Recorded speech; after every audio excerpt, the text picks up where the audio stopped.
It's almost here. People are already gathering in Washington Park for LumenoCity. The performances begin in just a few hours.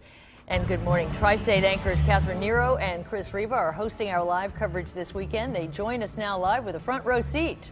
Catherine, Chris? Well, good evening, Carol. And it's funny, she was mentioning how it's almost here. At 4 o'clock today, the gates opened here at Washington Park, just outside of Music Hall in Over-the-Rhine. And people were lined up for blocks so they could put their lawn chairs in perfect position for tonight's performance. And you say that, we're in LumenoCity Village, which is new for this year's event. But right behind us, Catherine, that is where the park is itself, where people are seated tonight.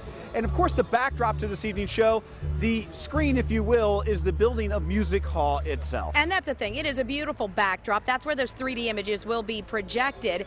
But Music Hall, as beautiful as it is outside, those who work inside say, you know what, needs a little bit of work. That's the whole movement behind this Save Our Icons tax, potentially, that could be put on the ballot. You know, Louis Langrée, we spoke with him this week. He says there's some acoustical problems in Music Hall. The music library is running out of space. And John Morse Russell, the conductor of the Pops, says it reminds him a lot of his old house in Hyde Park. Amongst all of us who work on old homes, there's an old saying.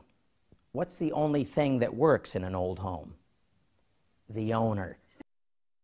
And that is obviously something that they're on the clock with, Catherine, from the standpoint that if it's going to go on to a November ballot, that decision will be made next week. That's right, and by the 6th. And the deal is, this all comes, you know, like you said last time, it's the confluence. The biggest weekend of the year for the CSO in this amazing venue with 12,000 people watching over the course of just tonight, and then again tomorrow and Sunday. And by the way, if you are not one of the lucky ones who has a ticket, you still will have the best seat in the house. We've got it covered for you tomorrow. LumenoCity coverage starts at 9 p.m. You can watch every bit of it right here live, and Chris and I will be hosting that tomorrow. They've been working on this show for 12 months now, 4 months straight, nothing but talking about the artists that will be doing the projection onto Music Hall itself.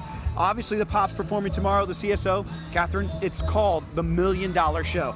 That's how much this event costs for the community, which started as a gift for the community. It's going to be amazing, and again, you can watch it right here. We're going to enjoy the one tonight and report back to you at 11.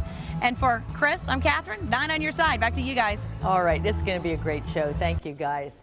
LumenoCity is also, by the way, a social media event. People at the rehearsal last night were busy on Twitter and Instagram, of course. If you want to follow the event, you can use hashtag LumenoCity. 9 on your side. We'll have a team there all weekend keeping you updated on LumenoCity happenings. And we have a live blog on LumenoCity right now on WCPO.com.